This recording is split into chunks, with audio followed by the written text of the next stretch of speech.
Living with roommates can be fun, but it can also be a nightmare. You might share great moments and make lifelong friends, but sometimes you never really know who you live with.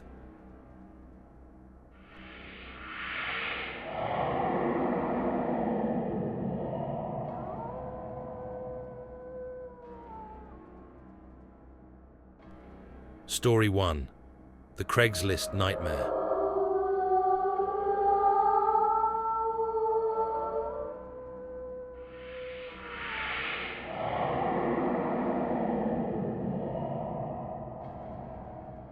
Last year, when I was 32, my life took a serious turn. After 4 years of marriage, my relationship with my wife completely fell apart. It wasn't a sudden thing. We had been drifting apart for a long time, and eventually, we were just roommates living under the same roof. When we finally decided to divorce, it hit me hard, not only emotionally, but also financially. The legal fees took up most of my savings, and since we sold the house, I needed to find a place to live. To make things worse, the company I worked for was going through layoffs, and I was terrified that I might be next. I couldn't afford to commit to a long-term lease with so much uncertainty, so I decided to find a cheap, short-term rental. I found a room for $800 a month in a shared house. It seemed like a good deal, and the ad mentioned that a young couple from Germany was currently living there, which sounded fine. When I moved in, the couple greeted me warmly. They casually mentioned that they were leaving soon because they disagreed with a man who lived in the basement. His name was Jim.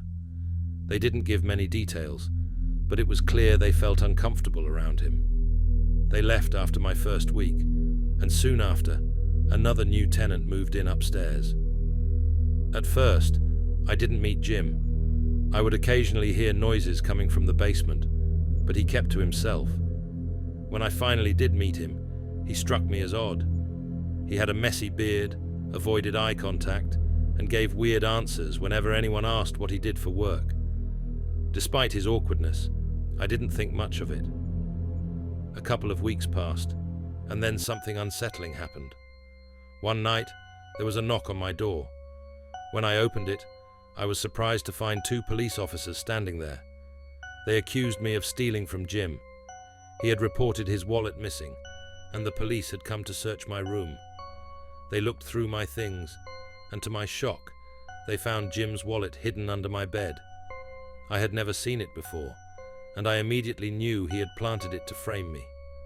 I tried to explain to the police, but was useless.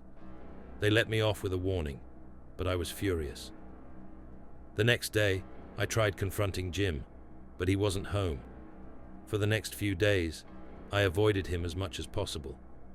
Then, one night, I woke up to the sound of my door handle rattling.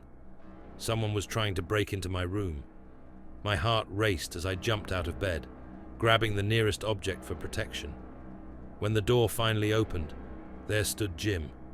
He mumbled some weak excuse about checking on me, but we both knew he was lying. I told him to get out, and thankfully, he did. I called the landlord the next morning, hoping he would intervene. Unfortunately, the landlord seemed uninterested in my complaints and didn't offer much help. It was clear I needed to get out of this house.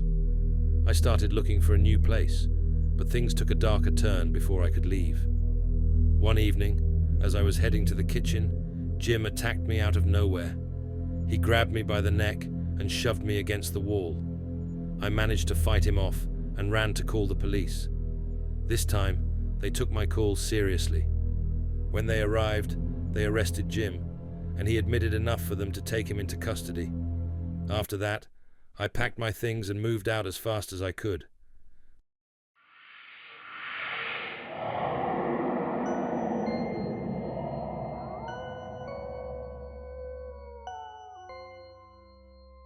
Story 2. The Vanishing Roommate.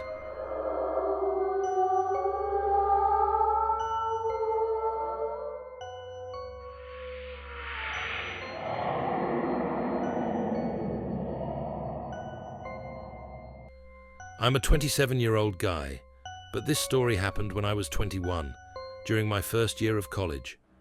I lived in the dorms, and I was randomly assigned a roommate named Danny. Danny was 22, and he was really into the punk rock scene. One thing that bothered me about Danny was his smoking habit. To make matters worse, Danny didn't seem to make many friends on campus. Instead, he spent most of his time with a group of older guys who didn't go to our school. They would come by our dorm room occasionally, and I always felt uneasy when they were around. At first, I didn't mind Danny being away so often. It gave me room to myself, and I could relax without dealing with his loud music and bad habits. But as time passed, his friends started hanging around more, and the atmosphere in our room changed. Danny was warned by the resident advisor, RA, several times for smoking in the dorm, but he didn't seem to care. One night, Danny and his friends were partying in our room, making a ton of noise. It was so bad that the RA had to step in and break it up. After that night, something strange happened. Danny disappeared. At first, I didn't think much of it. He would often leave for a day or two without telling me where he was going. But as the days turned into a week, I started to worry. I asked around, but no one had seen him. I tried calling his phone, but it went straight to voicemail every time. After a week of no contact, I reported him missing to campus security. As the weeks passed, there were still no answers. The police tracked down some of Danny's friends, but they didn't offer any useful information. It was as if Danny had vanished into thin air.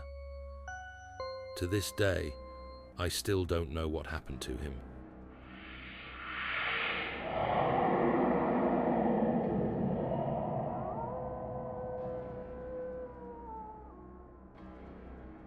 Story 3. The Dangerous Friend.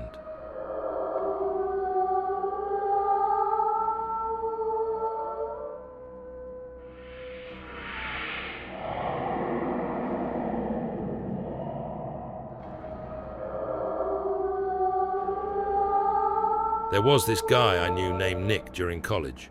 We weren't close, but we had fun together whenever we hung out at parties. He was easygoing, and we always got along, though we never really spent time together outside of those party settings. I lived in a house off campus with 3 of my friends, and one night after we ran into Nick at a bar, he mentioned that he was having trouble finding a place to live. We had a spare room in our house, and after some discussion, we agreed to offer him the space. Nick moved in, and at first, everything seemed fine. We all saved some money on rent, and Nick was fun to have around. He smoked a lot, but it didn't seem like a big deal at first. However, as time went on, strange things started happening.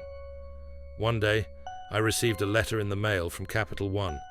Inside was a credit card with my name, but I knew I had never applied for it.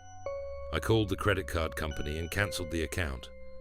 Not long after, my roommates noticed small amounts of money missing from their rooms.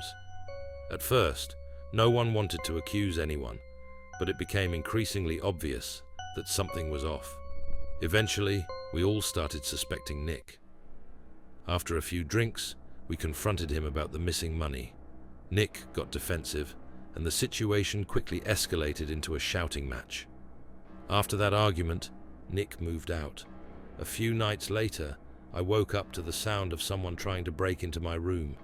My heart pounded in my chest as I realized it was Nick. Before I could react, he burst through the door, grabbed me by the collar, and threw me to the floor.